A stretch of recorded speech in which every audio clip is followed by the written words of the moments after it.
just meeting will please come to order. Adequate notice of this meeting was provided in the following ways. Notice published in the Courier News, notice posted on the bulletin board of the municipal building, notice made available to the township clerk, notice sent to the Courier News and to the Star Ledger. Will the clerk please call the roll? Mr. Weissman, Here.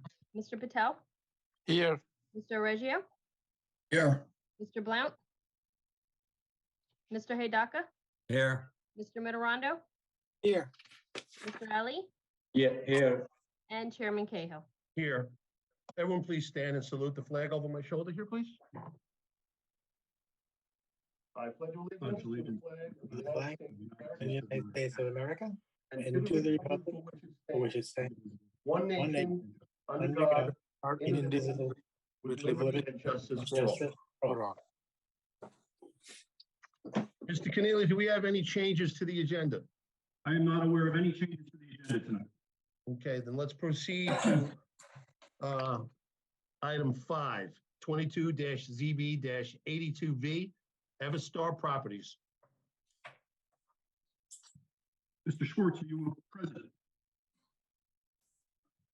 You're muted, Mr. Schwartz. Mr. Schwartz, you're muted, sir. You know, I thought I unmuted myself. Instead, I muted myself. It's okay, you just have to repeat yourself now. By this time, I should know better after doing this for several years. My name is Brian Schwartz. I'm an attorney. I represent Eve Star Properties. So good evening.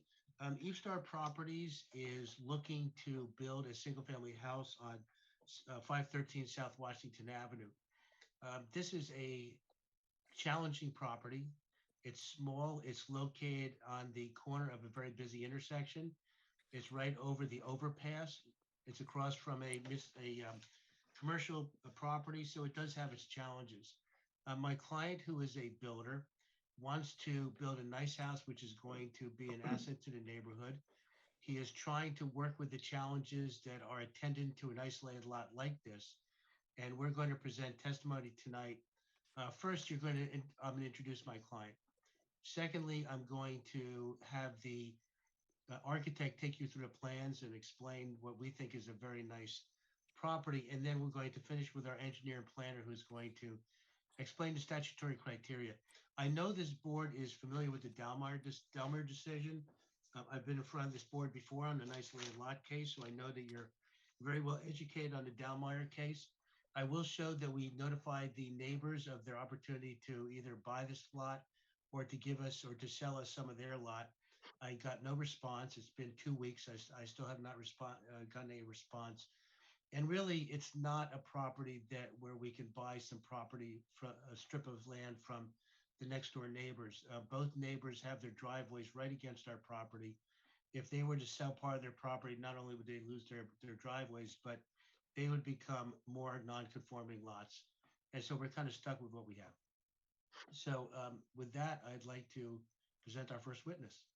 Please proceed. Mr. Karna, are you somewhere there?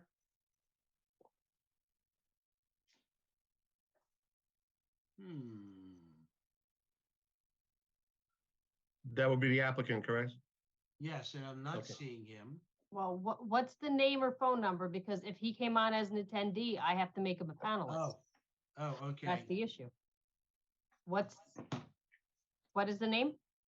His name is Manish Karna, and it would be 9944 would be the last 4 digits. Yep. Let me see if I can make him a panelist. But if he called in, I can't make him a panelist. He could speak, but we can't see him because he's Okay. not on the computer. All right, fair enough. Well, I could stipulate that he's a very good-looking man. He's unmuted. He could speak for himself. No, I'm only kidding. Mr. Karna, unmute yourself.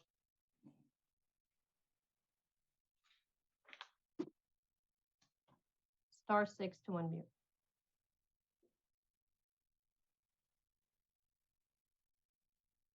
There you go. There we go. Mr. Corner, I need to swear in. Could you raise your right hand? Do you swear the testimony you're about to give should be the truth? Yeah, true. Your name and address, please? Sorry? Mr. Corner, your name and address, please? Yeah, Manish Karna, address 1028 Hazel Place, Rahway, New Jersey, Can 07065. you spell your last name, please? I can't hear you. Karna Karna. Thank you. Go ahead, Mr. Schwartz. Mr. Carna, I'd ask that you speak loudly and slowly because the connection is not the best and we want to get what you have to say. Mr. Carna, what is your connection with Eve Star Properties? Yeah, I'm the managing member of the Star Properties, Right. and Eve, I have go ahead. yeah Star. And Eve Star owns this property at 513 South Washington Avenue, correct? Yes. Does Eve Star or you have some experience in the building industry? Yeah, I have been in the real estate business since 2014. When I started as a passion of flipping houses, and later on gave me an opportunity to build house. Since 2018, I have been involved with various groups and REITs to build houses here in New Jersey and outside of New Jersey. With Every Star, which we formed, last year in 2022. But before that, also we have worked together in other projects, and but it was all prior to COVID, 2020 and 2021. And you're familiar, obviously, you've worked with our project architect on the design of the plans that we're proposing to the board tonight? Yes, I And worked with him yeah. And you intend to build a house that's consistent with and in conformity with the plans and the design, is that correct? Yes. And what kind of house is it going to be? It's gonna be a single family house for 4 bedroom and 3 bathroom. That's what we propose, and also with a space of 2 parking, 2 garage, and a space where kids can play. What attracted you to this property in terms of for the purpose of building a house? We looked at the neighborhood, and generally what happens is when you're looking at the resellable property, you look at the area, convenience of the transportation and the school district, especially since my customer base or my proposed customer, are mostly the family people. So that's what we looked for, and we found that attractive because the school systems is good, and also it's nearby the park, which is good for families. So that's what attracted me. All right. I want to talk very specifically with you about the next door neighbors. On one side, on South Washington Avenue, 511, there's a house, and on your side, on the side of the house facing your lot, there is a driveway and then a row of bushes. Is that correct? Yes, there is. And at some point, did you determine that in fact those bushes are on your property and the driveway even encroaches a little bit onto your property? Yeah, it's a little bit. We had discussion with the owner. And they know. We had. Sorry. Go ahead. Yeah, we had discussed. We discussed with the owner of 511, and then he said, like he's aware of that, and since no one was, using that property, that's what they kind of expanded it. But they have no objection if we build anything on there, But again, I don't think we are able to make a fence there because it's a corner lot property on the South Washington Avenue. But on our backside, I think we can still, after certain setbacks, I guess, we can put the fence there, and they have no objection to that one. But which they're well aware of. The important thing is that he knows, the adjacent owner knows they have no legal rights to encroach onto your property, correct? Yes. And they know that they're not going to be able to do that once you construct a house on your property. Is that also right? Yeah, no, they said, just mark us where we have our property line, and we won't use it. That's what they've confirmed with that. All right. By the same token, their driveway obviously goes right onto your lot line, so there's no area that you could buy from their. They couldn't give you any property, any portion of their property, without taking away their driveway. Is that right? Yeah. Now, we actually did sent letters to the adjacent landowners. Isn't that correct? Yes, we did. And I'm going to ask if I can share my screen. Yes, please.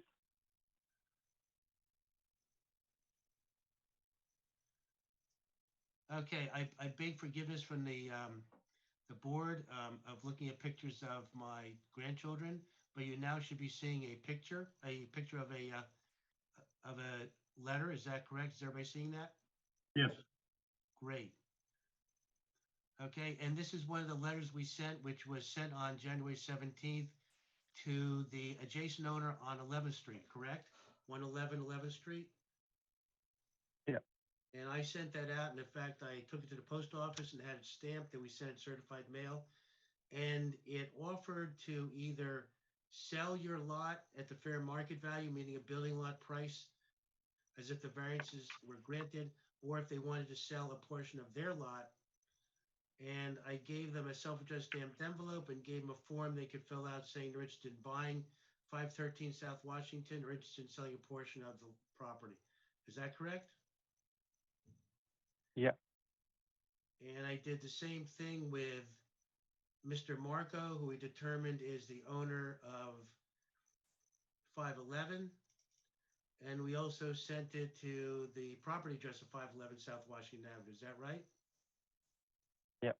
And I've advised you that, in fact, we have not received any response to our 3 letters. Is that correct? Yes. Okay. Mr. Schwartz, have you provided copies of those letters to the zoning board? I was just going to say, I don't think I've sent them to Ms. Buckley yet, but I certainly can.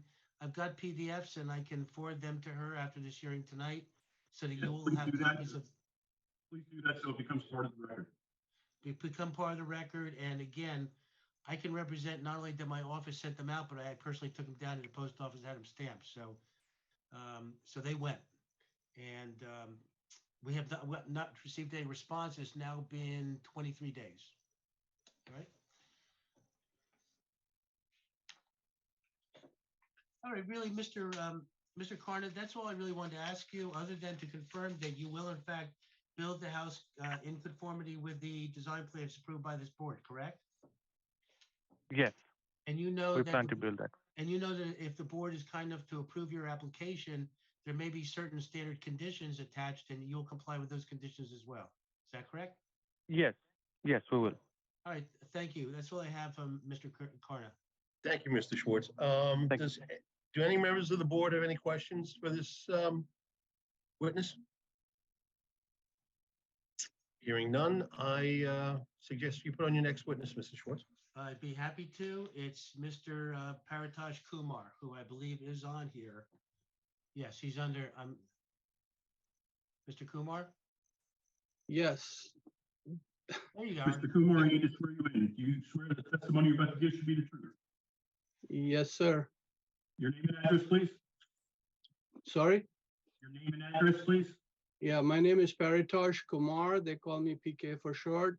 Address is 472 Westfield Avenue, Clark, New Jersey, 07066. Go ahead, Mr. Schwartz. Mr. Kumar, what is your profession?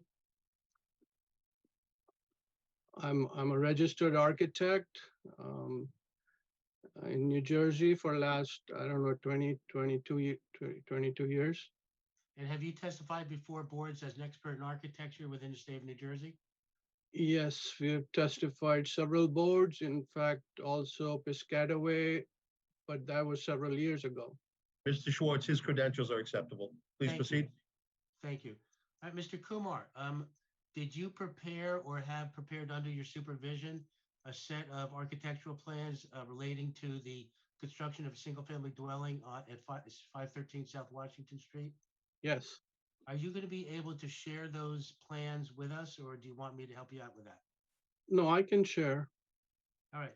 Why don't you start with, I'm going to let you do the talking. If you're able to bring them up and share your screen, why don't you start with the facade, explain what the facade looks like, give us, generally what the construction materials are going to be, and then get into the floor plans. Okay, can you see that? Yes, sir. Yes.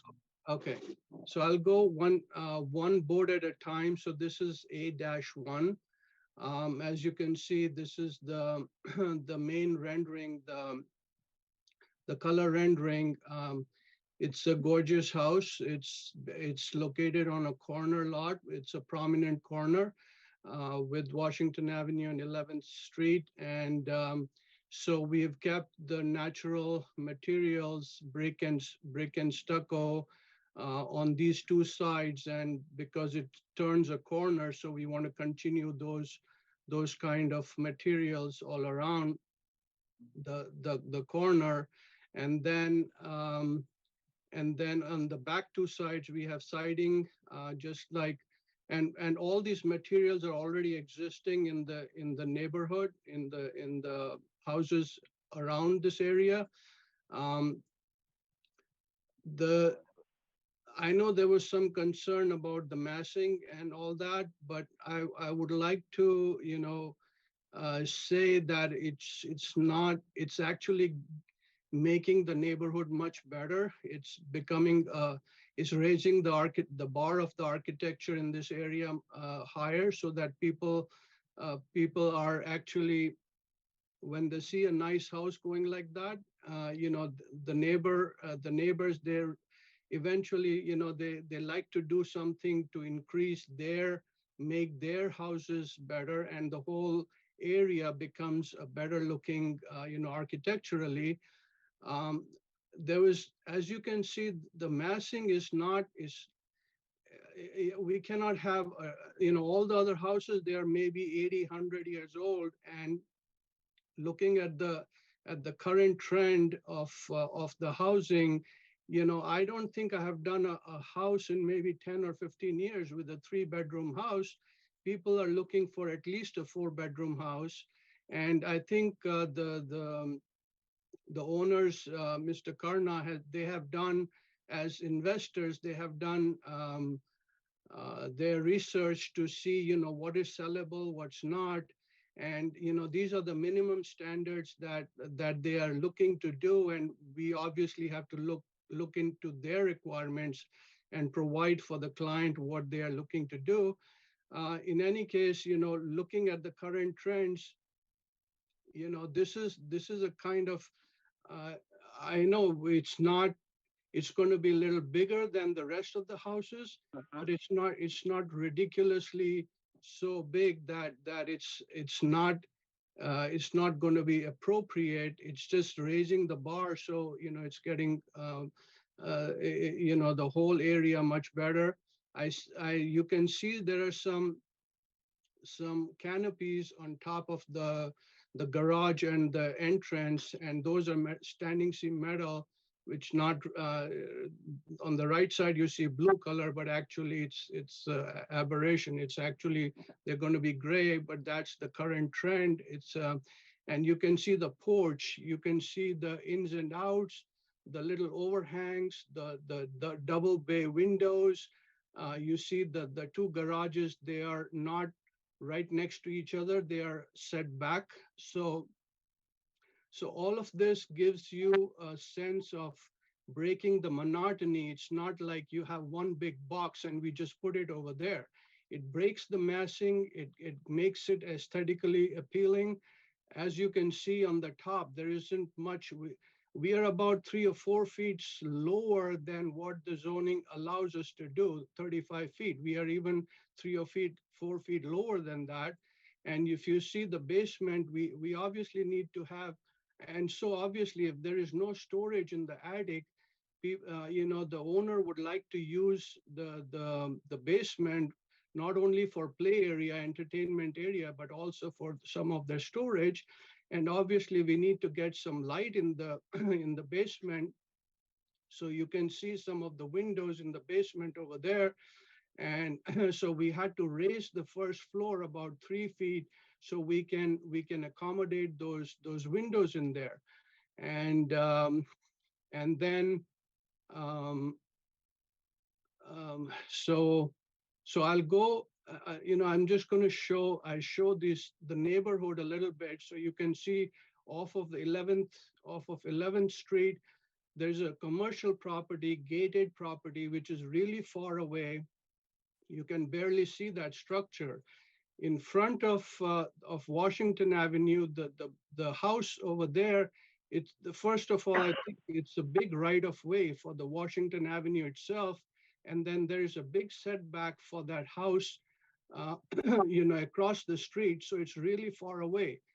The other houses, they are not, this is not like Jersey City. It's like a dense, densely high density housing. This is like all the houses, they have plenty of setbacks. They are far away. So it's not like it's, you suddenly have a building which is right next to all the other smaller building and it looks out of place.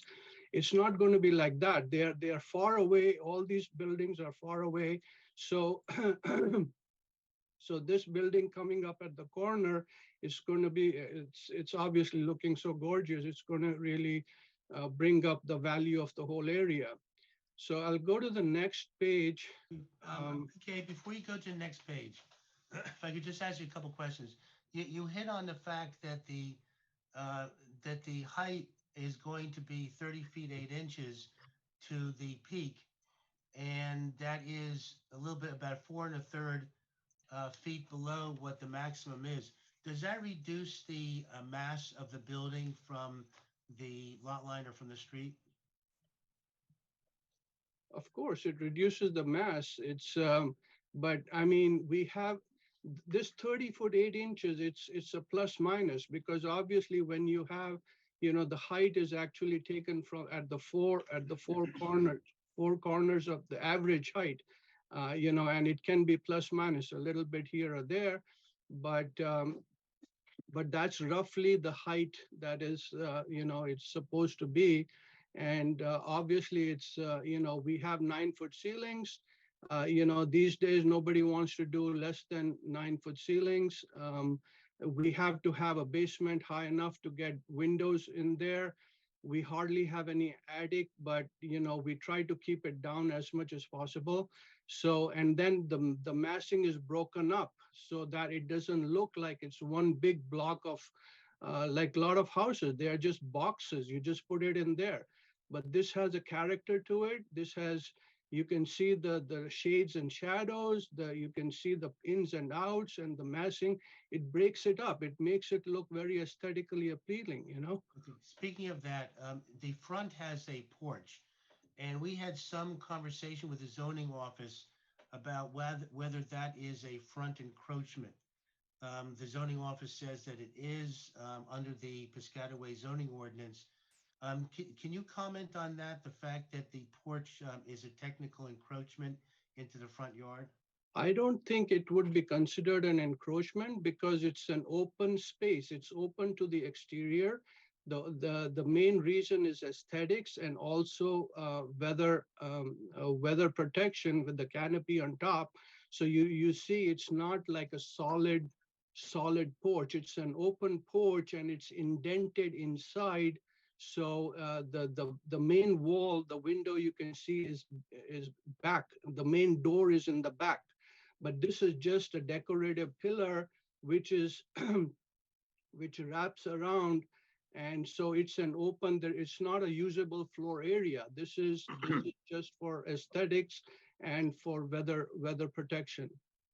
All right. We also had some dialogue with the zoning office about the width of the garages. Do you have an opinion with regard to the utility of the garages at their current width? Yeah, I want to explain in the next sheet. Yeah, I understand that's segueing into the next sheet. So why don't you go ahead and show that? Okay. Can you see that? Yes. Yes. Yes, we can. Okay, so this is By a the way, blow. these are the plans that we submitted, right? This is not a new exhibit. No. What the This board is already what we has. submitted. Yeah. So, so as you can see, I mean, this is a 2-car garage, and this is the bare minimum garage sizes that we are keeping. Normally, normally, an average car is about 6'5" by 16 feet. A compact car is about 5'8" by 13'7", and that's going to fit in here. It's not that it's it's way short. It's just like, but it's bare minimum that we can do that. In order to squeeze, if you want to squeeze it, it's just not going to work. The garages, you have to get around them. You have to open the door and all that. So these car garages that we have, the sizes, they are bare minimum. And you can see we have some steps going from the garage, and on the right side also. So it's 11, although the zoning officer said its minimum requirement is 12 feet, but we have done a lot of house. Typically, if you see the two-car garage is 20 by 20 inside. And if you look at these, the cars the sizes of the cars that I just suggested, you can look them up, and they easily fit in there, and it's just slightly smaller on the width side of it, and they're well operable. So, but I don't think you can make it any shorter, than this. I wanted to go into the other areas. Can I talk about, Brian? Go ahead. So if you see on the left side, this is a 30-foot wide house. So in the front half is about 14 feet. The back half is about 14'5". So in the front, you have a stair in the middle. You take out 4 feet out of 14, you're left with 10 feet. You have a dining table, a dining room. A dining table is minimum 40 inches. You need some chairs around. You need area to get around. If you try to squeeze this in, you barely have enough space. You just have basically a big passage. And then it's not only the open space that you look at. You have to see, when you enter the house, you need some space to get around. You have to go, to the back side, to the family room, or to the right side. So some of that area is cut off. It's just for circulation purpose. So the furniture that you have, you're going to keep in your living room, it's very limited. You have a sofa, maybe, two chairs, whatever, TV in the front. You have a very limited space to put your furniture here. Same thing on the back side. If you make that 14-foot, try to squeeze it in, the refrigerator comes right next to the stove, the backside, the powder room, pantry, hallways, all of that is not going to work. And again, your family room becomes so small with the furniture and everything. You need to get to the backside. You have a sliding door. You need some space to get over there. So you need some circulation space. So the net area that you're left with for the furniture is not too much. And if you try to squeeze in, I don't see how that's going to work. And if you go to the basement, same thing. If you try to squeeze it in, the bathroom goes away unless you move the bathroom to the middle of the entertainment area, which you lose the purpose of the entertainment area and any storage or whatever. And then the mechanical room has to have your furnaces, your hot water heater, your electric panel, all of that. And you need some service area all around to service that equipment. If you try to squeeze that in, you hardly have any space left. You need to get around it. You have to look at the circulation space and all of that. So it's tight, right now, and to try to make it smaller, I don't see how that can work. If I can go to the second floor, Mr. Brian? Unless Please do. Okay, so go to the second floor. You see the bedroom sizes on the top left corner. Bottom left corner. You see 11.7 by 11.4. Imagine a bed which is about 6 by 6. If you try to squeeze the bedroom here, what is left? 9 foot by 9 foot. You don't even have space to walk around with two side tables and a bed in there. And same thing for the back bedrooms. You try to squeeze them in, you hardly have, you need space to be in front of the closets. We try to keep a sliding door so you don't have the door swinging out into the space. And you need some space to get in front of the closets. You need to walk around the furniture. You barely have enough space to walk around with these kind of sizes of bedrooms we have. And then you try to squeeze in on the right side, the master bathroom. If you try to squeeze, you have only one sink left. You know, for a master bathroom, nobody really has that these days. In the front, the walk-in closet is going to go away. It just becomes one small little thing, which is not appropriate for a master bedroom. In the back, the terrace is probably going to go away. So I don't see how you can squeeze in, you know, whether it is lengthwise or it's widthwise, how you can squeeze it in. And obviously, you know, we have to design it all the way, looking all the way from the bottom to the top, from basement to first floor to second floor, how everything is going to work together. We can't design in isolation one floor at a time. And so when you look at the whole design all the way, how it's going to function in 3D in all the floors, and not only the floor plan, you have to think about the outside also. You have to look at the aesthetics, you know, how the outside is going to work with the inside. Everything has to work together and make, you know, everything work properly.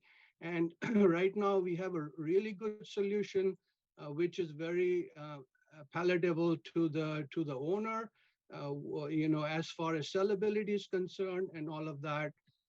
And then I would like to show you the elevations. So the elevations, which I already showed you the rendering. So this just gives you a detail of you know, the front two sides, the top two elevations. You can see the brick and the stucco, and you see the 9-foot ceilings, which is normally every house in the last 10, 15 years that I've done. Nobody wants a new house at 8-foot ceilings anymore. So that is, you know, it gives you light and air, and then the back. Is there a question or something? Go ahead. No, we're good, we're good. And then the back two sides, they're just simple, you know, simple siding with the terrace in the back and all of that. So like I said, it's broken up. The massing is broken up. So it's not one solid box that's sitting in there. It doesn't look like it's a big mass. It's broken up, and that's what makes it more appealing. If I just give you one leave you with the one last impression of the 3D rendering. So as I said, when people see something like this coming up in their area, they want to make their houses, you know, better looking also. It raises the whole neighborhood, that raises the bar of the architectural quality in this whole area. And I don't want to repeat what I've already said about all the colors and the natural materials and all of that, but it makes it, it's not, anything you do on this site, it's so small, anything you do on this site is going to be oversized. And so, but we have to look at what is the current trends, what they are able to sell, what people would like to live in this kind of a house in this area. You know, we have to look at all of that, and still, I don't think it's like a dense habitation. It's like heavy density housing right next to each other, that this building is going to look out of place. All the other houses, they are sparse. They have a lot of setbacks all around. So it's not like it's you know, I feel it's still going to be appropriate. Yes, it's bigger, but it's not, you know, out of the world that we are doing something over here. Okay. PK, did you take into account the scale of the size of the house with the size of the lot in deciding how to design this house? Sorry, say that again? Did you take into account the scale in terms of the size of this house as, and compared to the size of the lot in designing the Yeah, style and size of course, that's why we try to keep a lot of setback in the front area, which is the main, which is Washington. We have 45 feet when, I mean, we have, yeah, 45 feet when allowed is 35.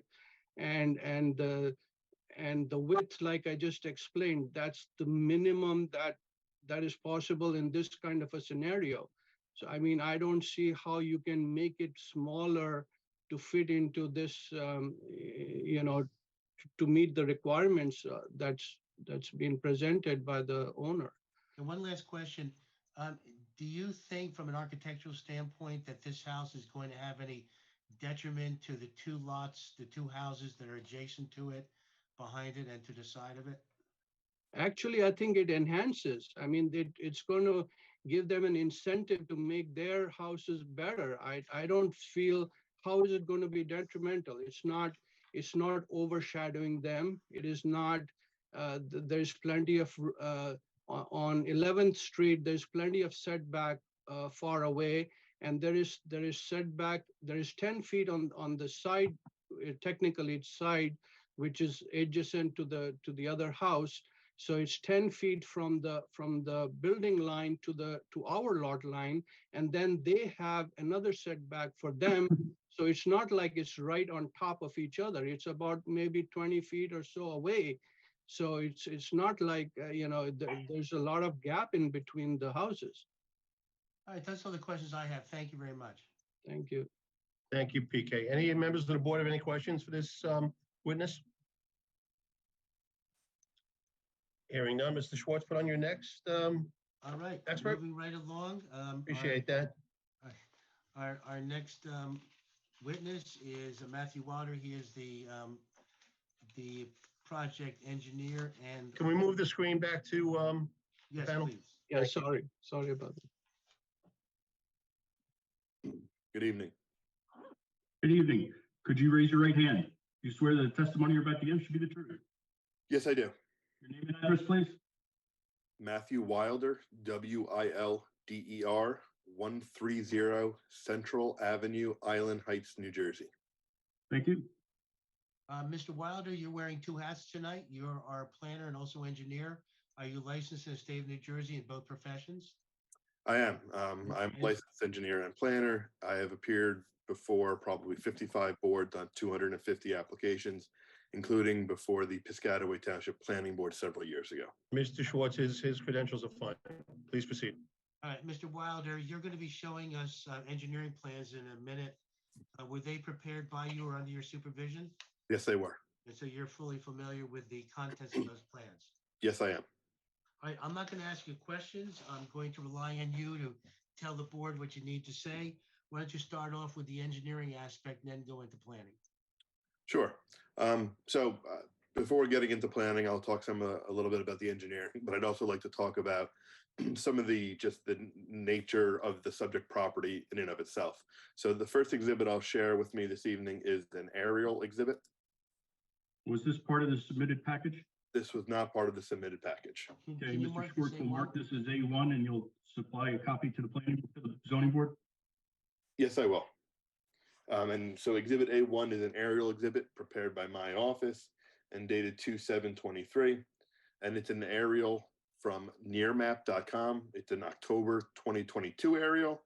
And simply what we've done is we've highlighted the subject property in a red outline, just to sort of give the board an understanding of where this property sits and what are some of the items surrounding it. So the property is lot 1.01 within block 810.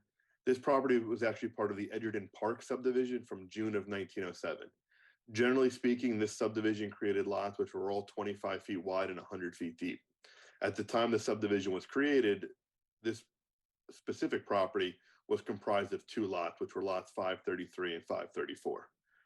So as you can see, immediately to the west, north, and east of this property is similar residential development as what we're proposing this evening. South across 11th Street is Clem's Ironworks. And there's actually quite a bit of convergence of zones in this area, which leads me to my next exhibit, which again was not previously submitted, which is a tax map area exhibit. This will be A2 and we'll provide a PDF of this to the board tomorrow. Thank Yes. you. And similar, we've outlined the property in red. We have some radius circles that are showing 200-foot and 500-foot radiuses around the property. We have identified some of the other undersized lots in the same block, which are highlighted in blue. We have the green lines, which designate the different zone boundaries that found in this area. And then what we've also done is approximated the location and size of the homes on the other properties in this block, just to give the board an understanding of size, scope, and shape of what we're looking at. So as you can see from the aerial, the property is located within the R10 zone, as are the properties to the east and the northeast. To the south is the LI zone. To the west across Washington Ave is the R75 zone. And then you'll even notice a small portion in the north of the property in this area that is actually in the C commercial district. Because of the varying zones and the differing requirements, you have a pretty wide array of uses in this area, as well as designs and sizes of structures and buildings within the vicinity of the subject site. So we are here this evening seeking variance approval to permit a 2-story single-family home on what we've discussed is an isolated undersized lot. So I'll now flip to my plot plan, and this is the plan that was submitted as part of the application. And I'll very briefly walk the board through our proposal this evening. As Mr. Kumar discussed, the home will have a 2-car garage along with 2 at-grade parking spaces accessed by 11th Street.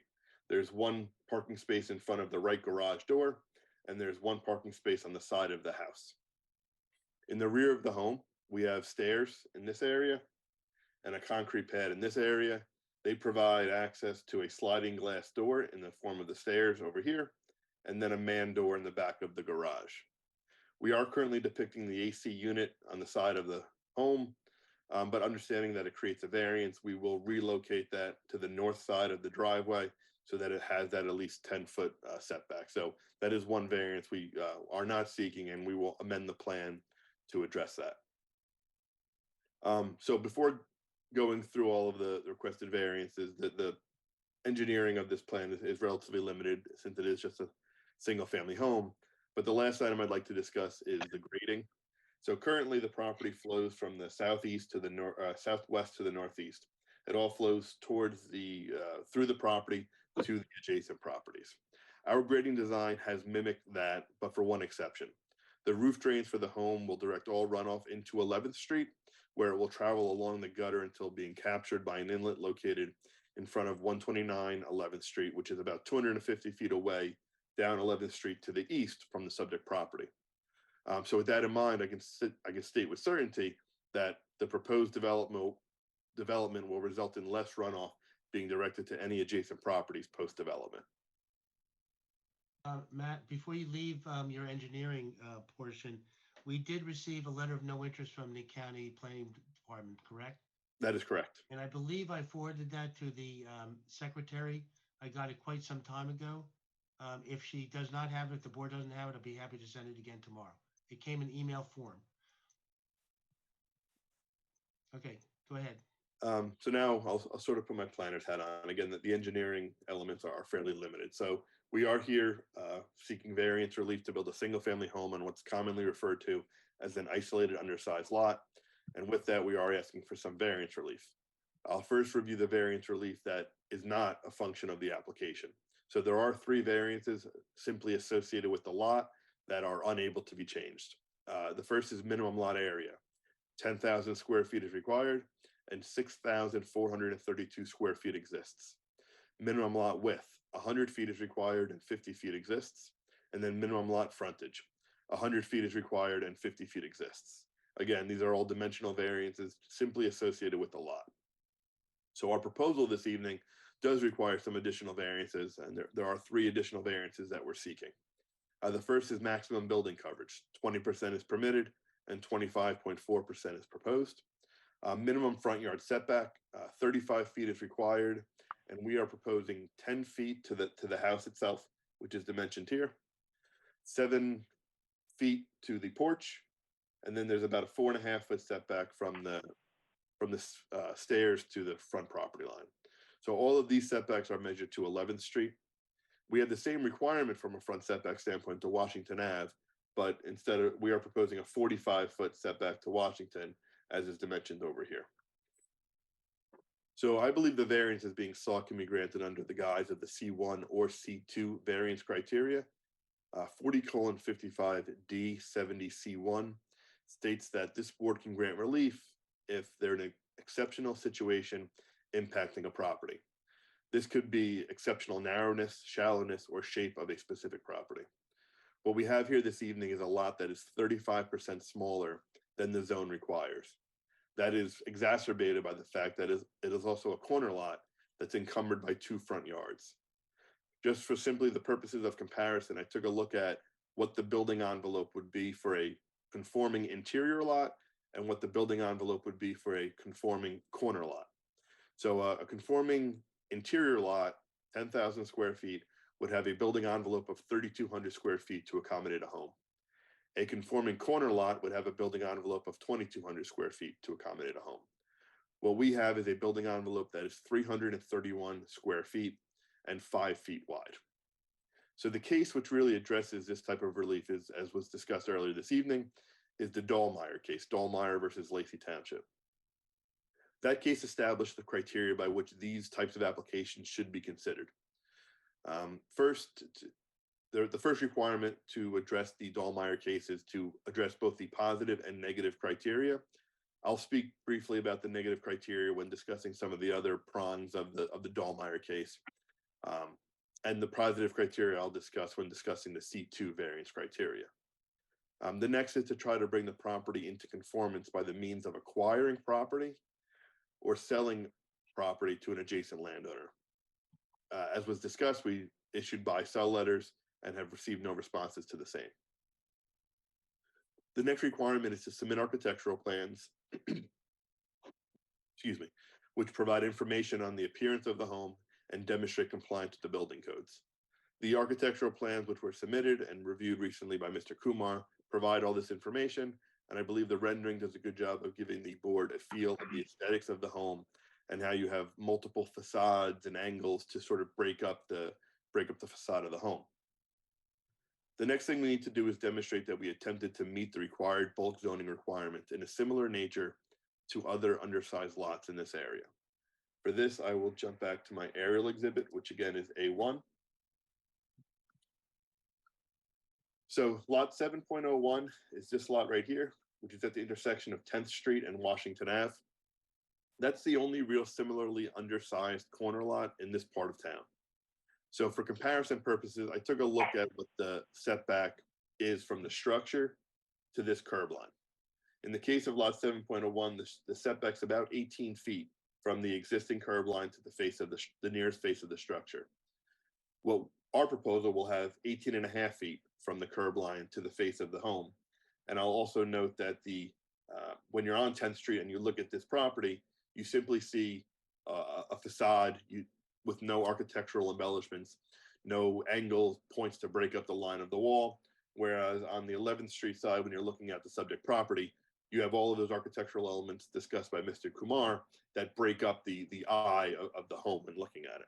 So we did try to complement and remain consistent with similar undersized homes in this area. So the next item we're required to do is, so as it relates to the variances again that we're seeking, there's really no feasible way to meet the required front yard setback to 11th Street. And we're of the opinion that it's more important to meet the 10-foot side yard setback to adjacent lot 3.01, which is this property here, than it is to meet the 11th Street front yard setback. On another variance that we are seeking, as was sort of discussed, is the garage size. So we are seeking a variance for providing 12 by 20 foot garages. The left garage is 11.5 by 18.75 feet. So slightly undersized in both length and width, and the right garage is 11.5 feet wide by 23 feet long. So it's longer than the town requires, but again, it's 6 inches narrower than is required by code. We thought it was important to have a 2-car garage. we could have reduced the size of the garage and had one car. We wanted to ensure that we had adequate off-site parking for the development. With many undersized lots, as is seen on my tax map exhibit A2, in this area, while on-street parking is permitted on 11th Street, you have multiple curb cuts within somewhat close proximity. It can make for a disjointed on-street parking. So we wanted to make sure that we could provide enough off-street parking. And I will note that the development is consistent with the residential site improvement standards as it relates to the amount of off-street parking. And then on the topic of the proposed building coverage, that's really driven by the size of the lot. Again, the building coverage proposed is 25.4%, whereas 20% is permitted. But I think it's prudent to note that the total impervious coverage is under 37%, which is a nominal amount of impervious coverage for a residential home. So while the building coverage does exceed what is permitted, the overall impervious coverage is right in line with the other residential homes that you'll see in the area. And the last prong, Matt, Yes. on that subject, you also did testify that the water runoff will be actually better after construction than it is now. correct. As you can see from the grades on site, the highest part of the site is in the southwest corner, it's at roughly elevation 64, and in the northeast corner, the elevation 61.5. So the existing property fully drains from the streets onto the adjacent properties. While we're maintaining that for the lawn areas, the driveway itself will slope toward 11th Street, and the roof leaders from the home will direct all the runoff into 11th Street. So we will be reducing stormwater runoff from the subject property onto the adjacent properties. So the last prong relative to the Dahlmeyer case is we need to demonstrate that the proposed use does not violate any traditional zoning purposes such as light, air, or open space. As it relates to the use, it's a permitted use, it's a residential property in a residential zone, so there is obviously no detrimental impact from the use itself. As it relates to the proposed development, we believe we've mitigated the potential detrimental impacts, again, by directing less runoff onto the adjacent properties, and also as it relates to the building coverage and the setback and the massing, we believe we've mitigated those potential detrimental impacts by having multiple facades and angle points that create shadows, that again create architectural interest in the property, but also break up the line so it doesn't feel like it's overwhelming. And then, as I indicated, again, the building coverage being 25.4%, but the overall impervious coverage is 37.7%. So again, very much in line with what you see for residential development in this area. So I think obviously the hardship is clearly evident. We have a 6,400 square foot lot where 10,000 square feet is required. That being said, oftentimes the C2 variance criteria, which is the flexible variance criteria, can provide greater opportunity for development.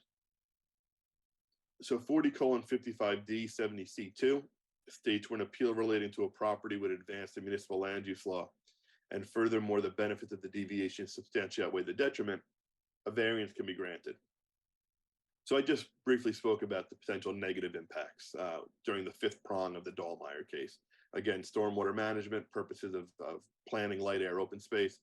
I don't believe there are any detrimental impacts from the proposed development as it's been outlined. So what I'd like to do is point to the tax map, and we did do an analysis of the neighborhood, and I thought it was prudent to share that information. So in this table over here, what you can see is we've taken all of the adjacent properties within this block. We've indicated that what their lot area is, and then we've approximated their building area, again, using an aerial. So it is plus or minus, but it gives a good sense for what the building sizes that you can find in the area, what the corresponding building coverages are, and then we calculated what the overall average building size was. And we calculated the average building size to be slightly over 1,300 square feet. And if you look at our proposal, what we are proposing this evening is a home, discounting the covered porch and the deck for a moment, that is 1,600 square feet. So again, slightly larger than the average home in the area, but certainly in line and certainly consistent with the new home construction standards. So for that reason, I don't believe that there is a detrimental impact from this application. I do, however, believe that there are several goals and purposes of planning which are advanced of the municipal land use law, and that is specifically goals G and I.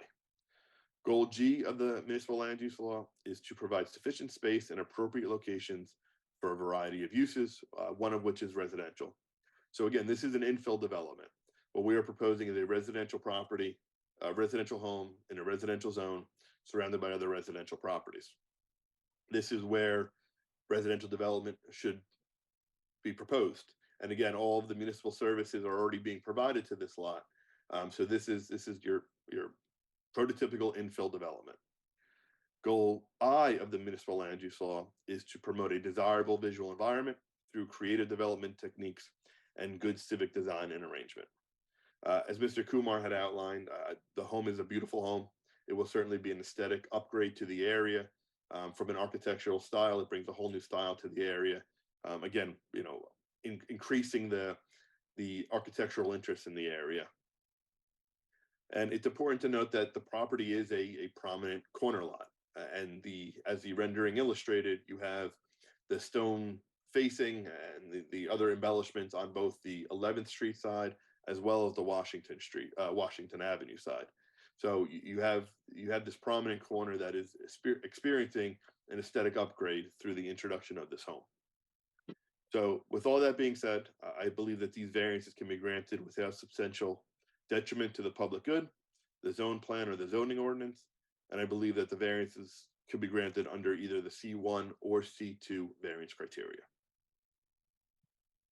Matt, I'm just going to ask you one question, which I already asked Mr. Kumar, the architect.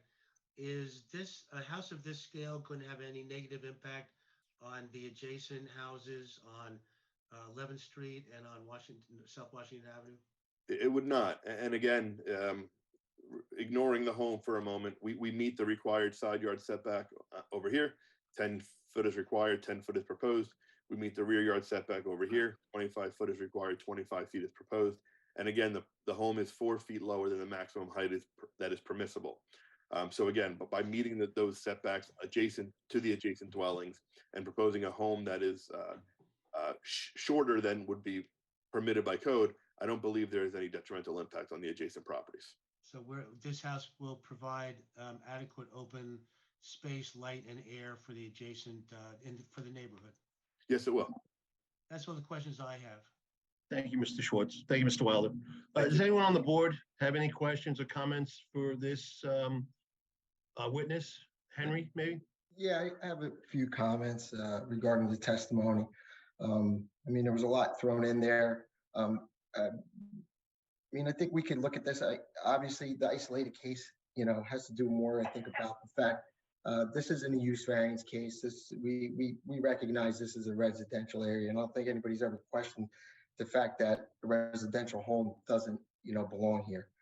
That being said, yes, there's 3 variances: the area, the frontage, lot width, and the one other variance that's pre-existing that, obviously that can't be corrected.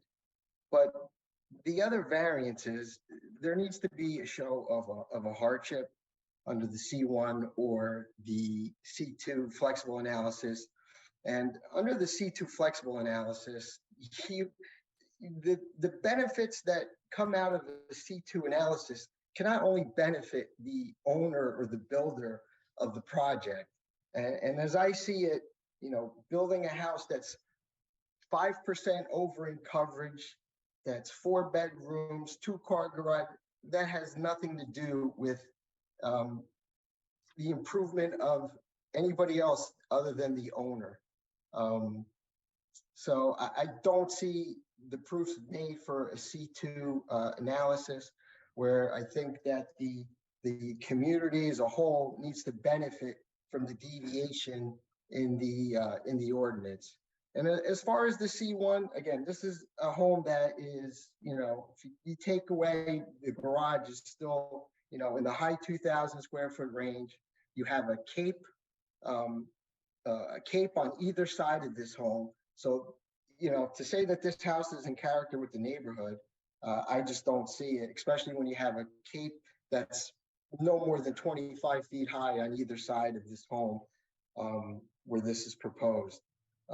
Yes, it's a difficult lot, it's a corner lot, but I think that a better plan could be made where the home would be more in conformance with the ordinance, maybe not completely, but definitely better than 4-foot setback from the 11th Street roadway, right of way on 11th Street, way less than 25% coverage.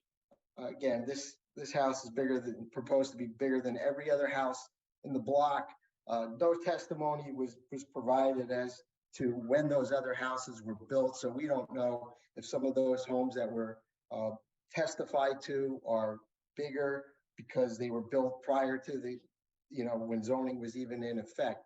So that information's not there. Yes, there may be some other similarly sized homes, but I still didn't see anything to the size of what's being proposed here. So to that being said, I believe the majority of the hardship testimony that's provided is really only a hardship to this developer. I don't see why, unless you could prove otherwise, a 3-bedroom home couldn't be built on this lot with a 1-car garage, or again, a more modest home that is more in conformance with the ordinances.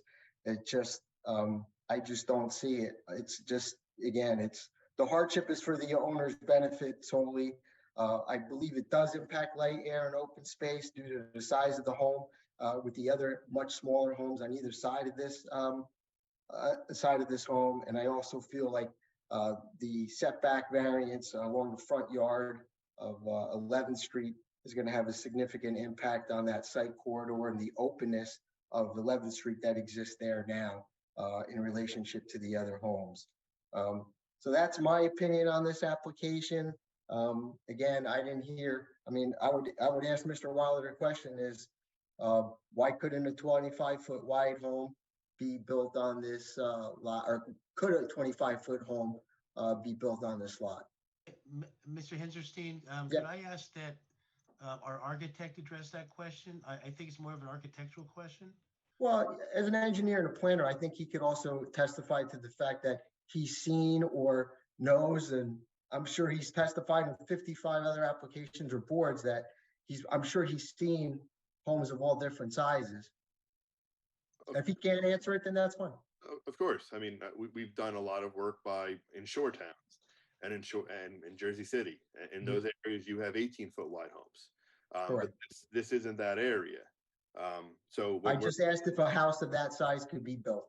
the answer is always yes, if something can be done. Okay, thank you. Thank you, Henry. Mr. Schwartz, I'm going to suggest at this point that you might want to talk with your client and explore going back to the drawing board and looking at something a little bit smaller, only because I can read my board and I know where we're going with this. I believe I heard testimony tonight that said that this house will make the owners of the homes on either side want to improve their homes. That came across as a little condescending, to be honest with you. I honestly think that the house is probably too big for that lot. And I would suggest that you go back to the drawing board, because if we do vote on this the way that I think this board is leaning, it will not be favorable outcome for your client. Mr. Cahill, I appreciate your statements. Could I ask then the benefit of taking about 5 minutes and hearing other opinions from the board that would give us more information, so we can go back and do something that perhaps will be palatable to the board? Mr. Schwartz, let me jump in here. We've had a lot of isolated lot cases recently. None of them have been approved with a lot coverage of what you're suggesting. I'm sorry, I didn't hear You're that. breaking up, Jim. I'm sorry. None of the recent isolated lot cases with a lot coverage or a building coverage of what you're suggesting have been approved by this board. All right, so I read you then that's something that we have to focus on, is the lot coverage percentage. Yes, and we understand your argument about the front setback since it's a corner lot. That could probably be improved. I don't think you're going to be able to comply, but it could be improved. All right, of course, it's not my opinion, my decision to make, but I'm reading the board loud and clear, and I'm not so stupid that I want to go to an adverse decision. So Could I have just 1 minute to contact my client and I come back to the board? Please take that 1 minute. All right. Thank you.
I think I lost my screen.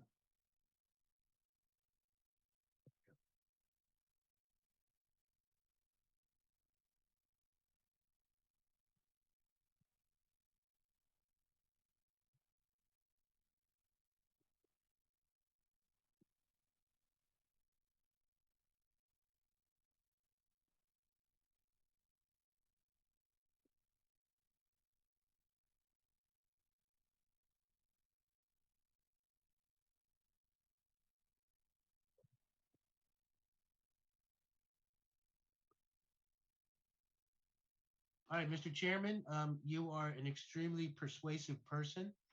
And I think it's a good idea for us to come back. I'd ask that the hearing be kept open and continued to a future date. Yeah, your Hopefully- choice. March 9th, March 23rd.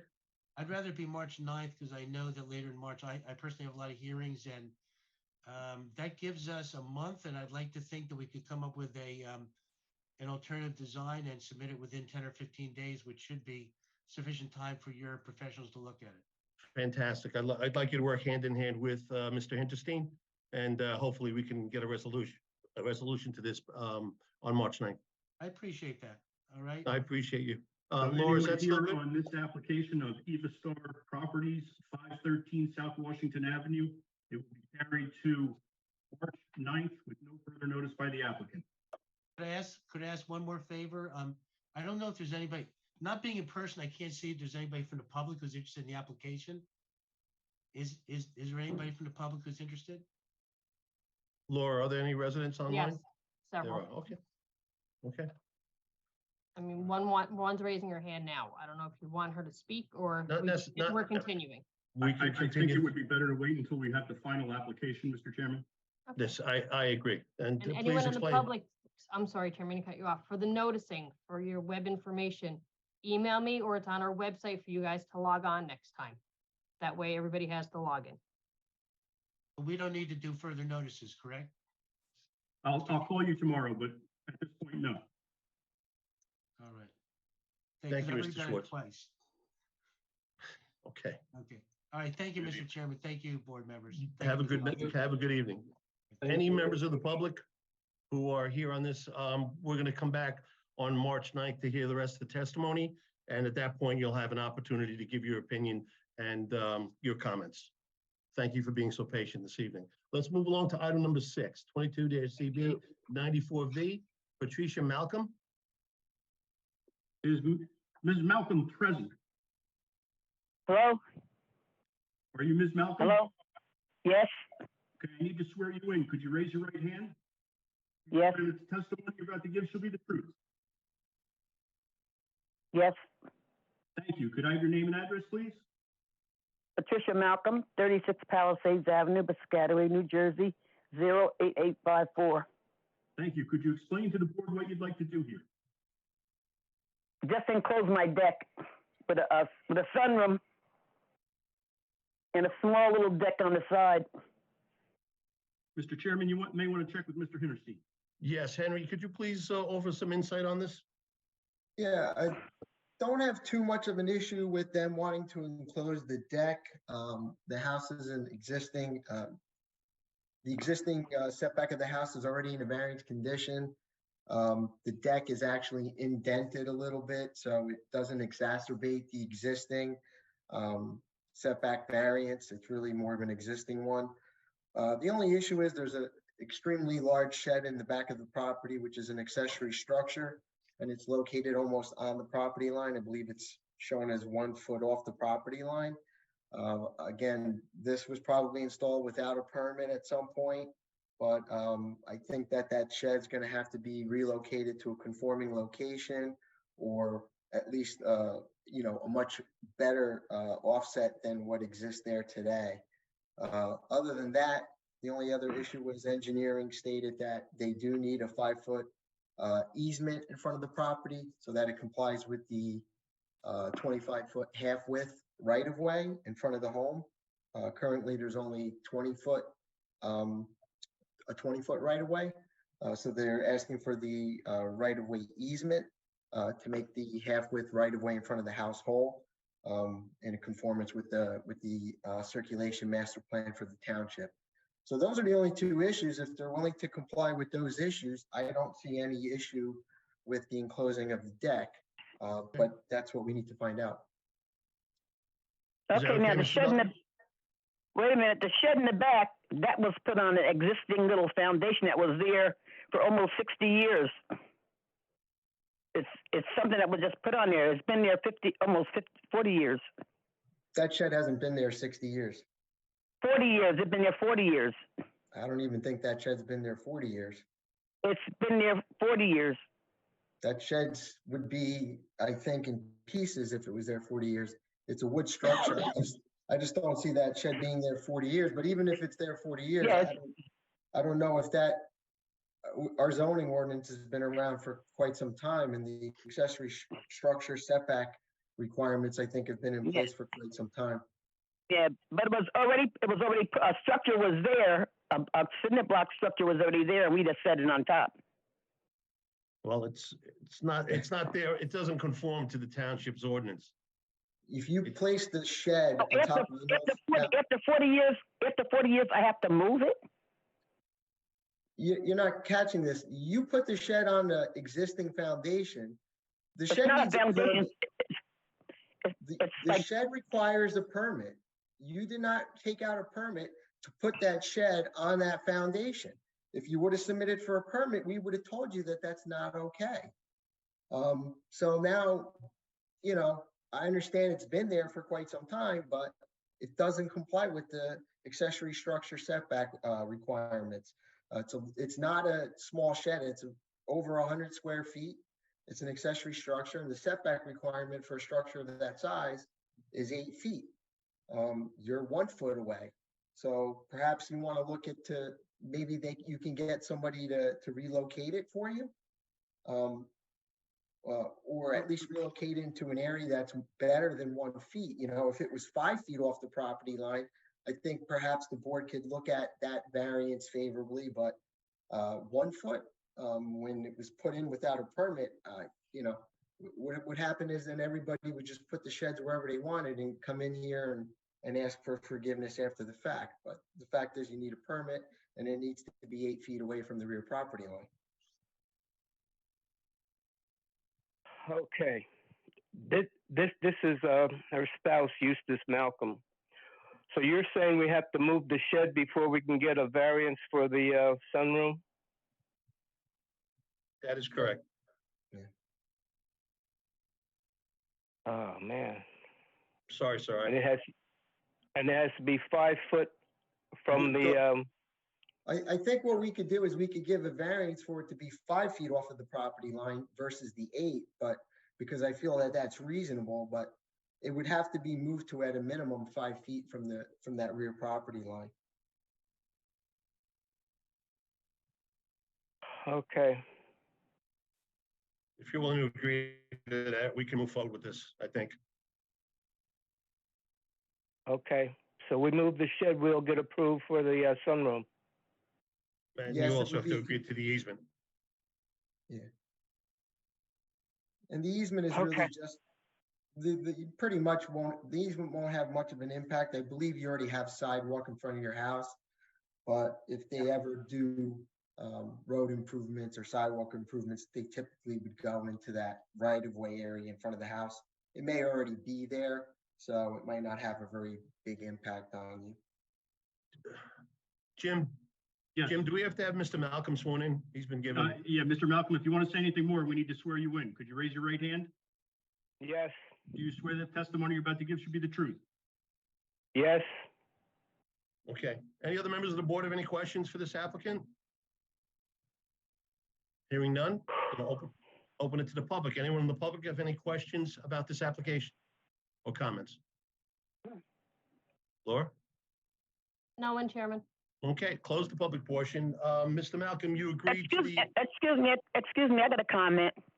oh, sure. On our property, approximately when they built these two houses next door to us, you try to take 2 feet of our property and the zoning board, and we had to pay $10,000 to get our property back from the builders that was building over there. The builders that was over there cussed me out because we wanted our property back. Bob Smith came by and he said, "Oh, let them have the property and take care of it." And I said, "What if I move next door to you and took 2 feet of your property?" And we had to pay $10,000 already to get this property back because the zoning board made a mistake up there by taking 2 feet of our property on the other side of the house. The zoning board does not take property or adjust property lines. If there was a mistake in a survey, that is a dispute between 2 property owners. No, but we had a survey done. And the survey it was 2 feet that they tried to take away from us. Yes, and that was a dispute you had with And the those builder who houses, tried to do and that. those 2 houses were supposed to have 100-foot footage in it. They were supposed to have 100-foot footage. They were not supposed to be built, but they were built anyway. Okay, thank you. Okay, ma'am. so We're gonna take a vote on it right now, ma'am. Yeah, I know. Okay. Okay, Wow. Ain't that a trick? okay. I'll make a motion to approve the, ma'am, if you'd like the application approved, give me 30 seconds, okay? I muted them, Chairman.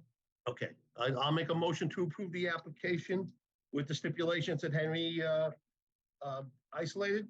Can I get a second? I'll second it. Thank you. Call the roll? Mr. Weissman, Yes. Mr. Patel, Yes. Mr. Reggio. You're muted, Roy. Yes. Mr. Blount, Yes. Mr. Hidaka, Yes. Mr. Mitterondo, Yes. Mr. Ali, Yes. and Chairman Cahill. Yes. Your application's been approved. We will memorialize it in a written document at our next meeting and send that document to you. Thank you, Malcolms. Let's move on to item number 7, 22-ZB-75V, Patricia and David Cape. Are Patricia and David Cape present? Yes, we're present. Okay, I need to swear you both in. Could you raise your right Okay. hand? You swear the testimony you're about to give should be the truth. Yes. Yes. One at a time, your name and address, please. Patricia Cape, 447 Valmere Avenue, Piscataway, New Jersey, 08854. David Cape, 447 Valmere Avenue, Piscataway, New Jersey. Okay, when you were here several weeks ago, we suggested Right. that you go back and submit a revised plan. Have you done that? I did speak to Henry about what the issue was with it, and I did speak to my architect, and he's in the process of making new plans. I understand that we wanted to do a small bump out on the left side of the house to put stairs, which Henry advised we couldn't do. So now we're gonna put the stairs to the addition we want to add. We're just gonna put them in the front hall closet. Like they're gonna be inside the structure. We're not gonna move anything out, which will, I guess, reduce the percentage of the building coverage.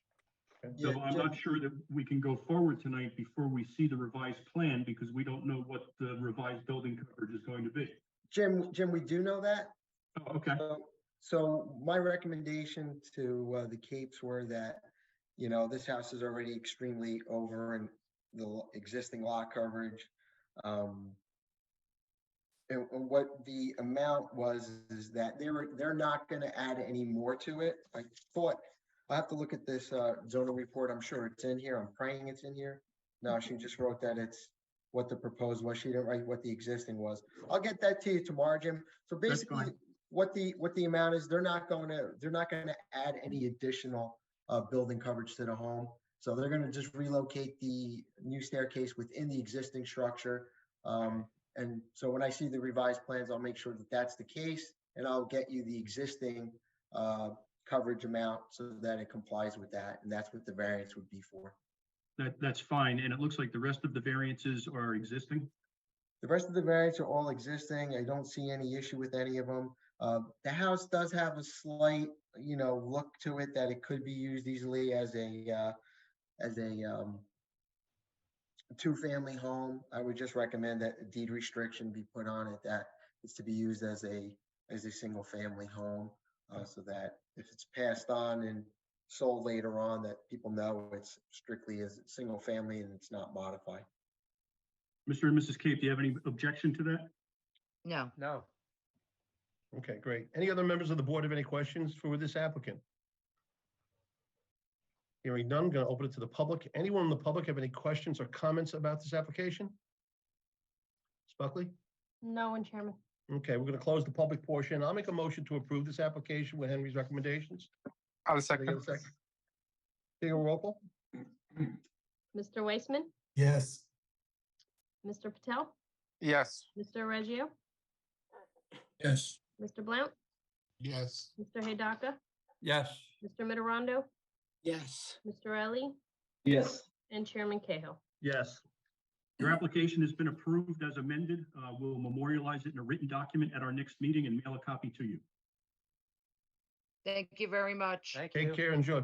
Thank you. Okay, thanks. Bye-bye. Let's move on to item number 8, 22-ZB-105V, Harvey Quinones. Is Mr. Quinones present? Yes, present. I need to swear you in. Could you raise your right hand? Whether the testimony you're about to give should be the truth. Yes.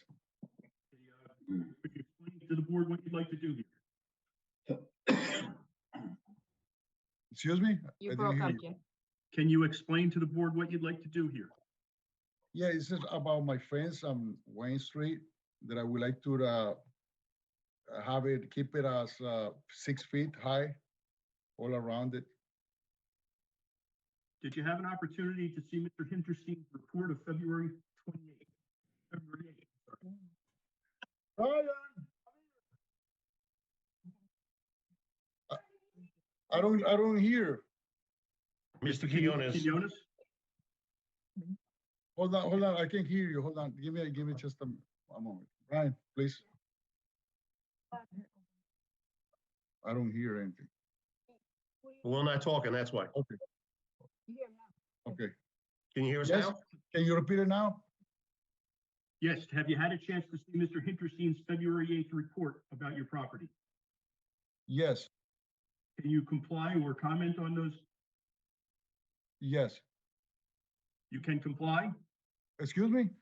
Can you comply with Mr. Hinterstein's requests? The report that was emailed to you last night, the Yes, staff yes. memorandum. Well, it's about the shed that is, when it came with the house. And I believe when we bought the house, it was inspected. So, It's non-conforming. It's not where it should be. yeah, was- but, It was installed without a permit and it's yeah, not but where it it was, should be. we bought it with, it came with the house. We bought it like that. That Totally doesn't mean aware it of was that. approved. Okay, but when you buy a house, it's supposed to be inspected, isn't it, by the town? That's between you and your inspector. Has nothing to do with the township. Oh. Okay. That may be the case now, but back when you bought the house, I don't know when you bought it. Yeah, it was It may not have been. 2010, 2011? Yeah, so back then, they didn't do those type of inspections, but now they do. So now when you go to sell the house, they would see that that shed is not compliant, and you probably would get a violation for that. But what is it, sorry, is it the back fence or the one on the side? Well, the shed is supposed to be 3 feet off of that property line. Right now, it's about 1.5 feet. So it only Yeah. has to be moved slightly, maybe about another 1.5 feet, and it would comply, which I think you could do. I mean, it's not that much. It's only 1.5 feet.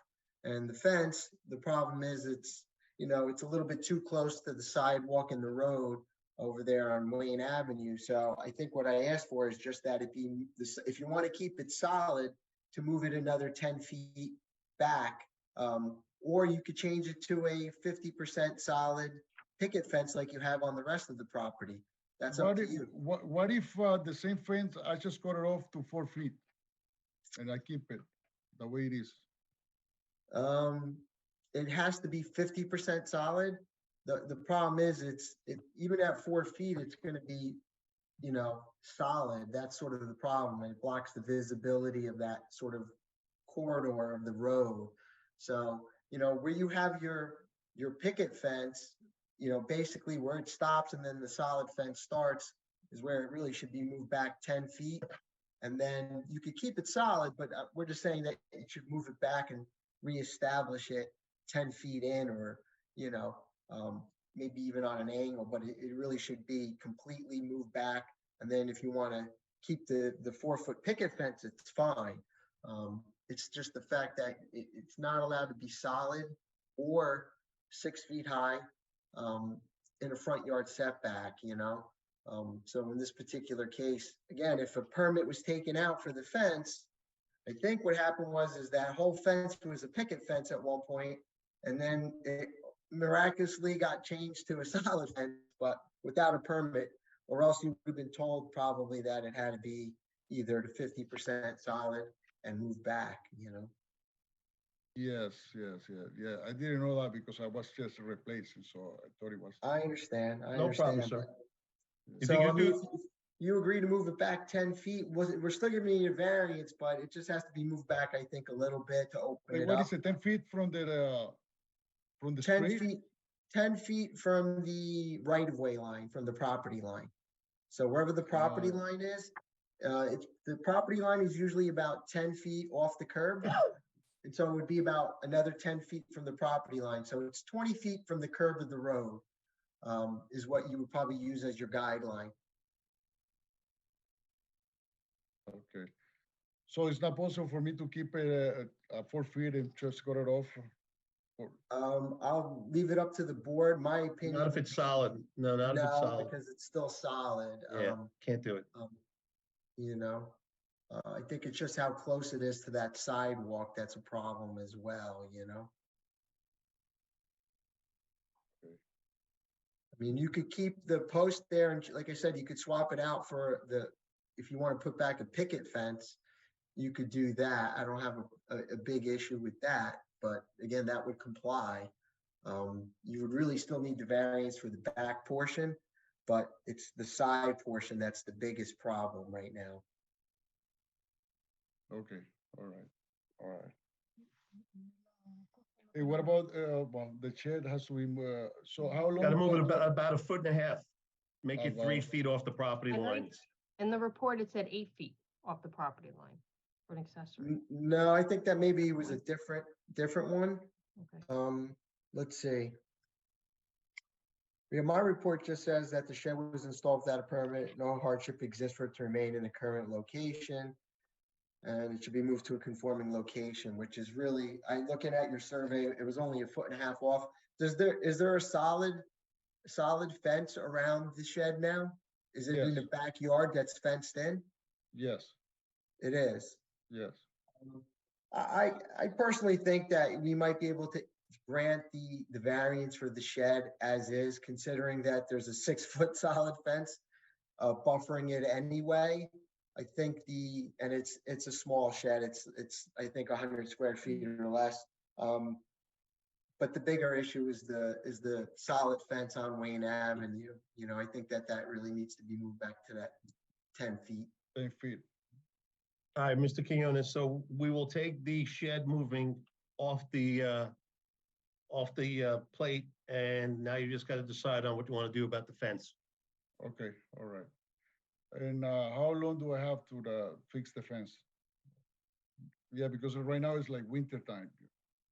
Yeah, I think June 1st is a reasonable date. I know it's winter time, but I don't think it's been too cold, but you know. It's gonna be 60 degrees tomorrow. Yeah, I think we could be reasonable. We'll give you March and April and even May to do it, maybe June 1st. It has to be completed by. Is June good for you, Mr. Quinones? Yes, yes. June's okay? All right, Yes. and you're gonna conform with the moving it 10 feet off the From the property line, right? From Right. the line. Okay. Any other members of the board have any questions for Mr. Quinones for this application? All right. Hearing none. Or I can keep, the 4 feet like before, right?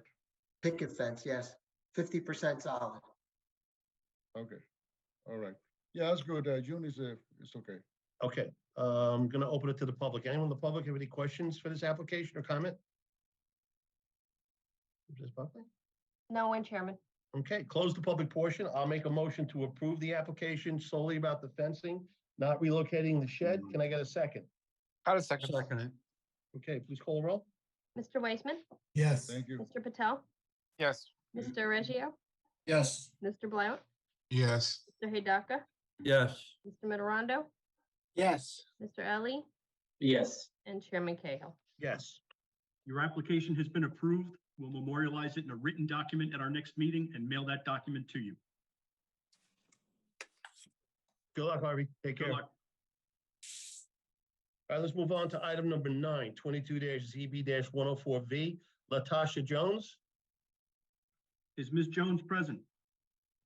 Yes. I need to swear you in. Could you raise your right hand? Do you swear the testimony you're about to give should be the truth? Yes. Your name and address, please. Latasha Jones, 916 Walnut Street, Piscataway. Thank you. Could you explain to the board what you'd like to do here? My husband and I were trying to get a deck in the backyard. That's it, right? Yeah, just we're trying to get a deck built in the backyard. And Okay. you may want to check with Mr. Hinterstein. Yeah, Henry, you had any issues with this on your staff report? The only issues with this is that the AC compressors actually don't comply with the new ordinance. Since these are brand new AC units, they have to meet the 10-yard setback from the adjacent property line. So this would be a variance that wasn't noted, but hopefully they have the catch-all phrase, Jim, in their notice. And yeah, and when you say 10, it's 10 feet, not 10 yards? 10 feet. Okay, 10 feet. 10 feet is the requirement. They're at 5 feet. I think that is fine because there is a solid fence on the one side of the property. My only recommendation is that they buffer the front of the compressor units with either landscaping or a solid fence to screen out those units from the road. Is that okay, Ms. Jones? Go ahead. I have a question. And I need to swear you in, sir. Could you raise your right hand? Do you swear the testimony you're about to give should be the truth? Yes. Your name and address, please. William Jones, 916 Walnut Street, Piscataway, New Jersey, 08854. Thank you. Please proceed, Mr. Jones. So you just to be clear, it needs to be covered from the road, the condensers. They need to be blocked off from the street. Yeah, just the visibility. So it just has to be buffered. You could throw a couple of shrubs in front of them, like, you know, so that it's just blocked off so I can't see them from Walnut Street. That's really it. So if you're planning on putting up a fence there in front of them, that's fine. Or you could just throw a couple of shrubs or ornamental grasses or something that'll just buffer them. It's covered already. I'm not sure if it was covered prior to you seeing it or not, because whoever we just purchased the house, and when we got it, there's actually a gate where you don't see it. That's why I'm a little confused. So did you install a fence? No, it was already there. There was no fence during construction and slightly after construction, but you're saying that it's not visible. It's behind. It's not visible from the street? So No. then, so then then if you're saying there's a fence there, then I don't have any issue. We'll issue the variance. If we go out there and there isn't a fence there, then you'll have a problem. So as long as there's a fence there now buffering, or they're behind the fence, then there's no issue. We'll just give the variance, and then since it's buffered, we don't have any other issues. Okay. Thank you. All right. Any other members of the board have any questions for this application? Hearing none, I'm going to move it over to the public. Anyone in the public have any questions or comments about this application? No one, Chairman. Okay, hearing none, I'm going to close the public, and I'm going to make a motion to approve the application, provided that the AC unit is covered or buffered, I should say. Can I get a second? A second. Please call the roll. Mr. Weissman, Yes. Mr. Patel, Yes. Mr. Reggio, Yes. Mr. Blount, Yes. Mr. Hidaka, Yes. Mr. Mitterondo, Yes. Mr. Ellie, Yes. and Chairman Cahill. Yes. Mr. and Mrs. Jones, your application has been approved. We'll memorialize it in a written document at our next meeting and mail that document to you. Thank you. Thank you so much. luck. Have a Have good a night. good evening, Thank you. guys. You have a good Bye-bye. night. Thank you. All right, coming into the home stretch. Let's go to item number 10, adoption of resolutions from the regular meeting of January 26, 2023. First resolution is Daniel Sony. This application was approved. Mr. Weissman, Yes. Mr. Patel,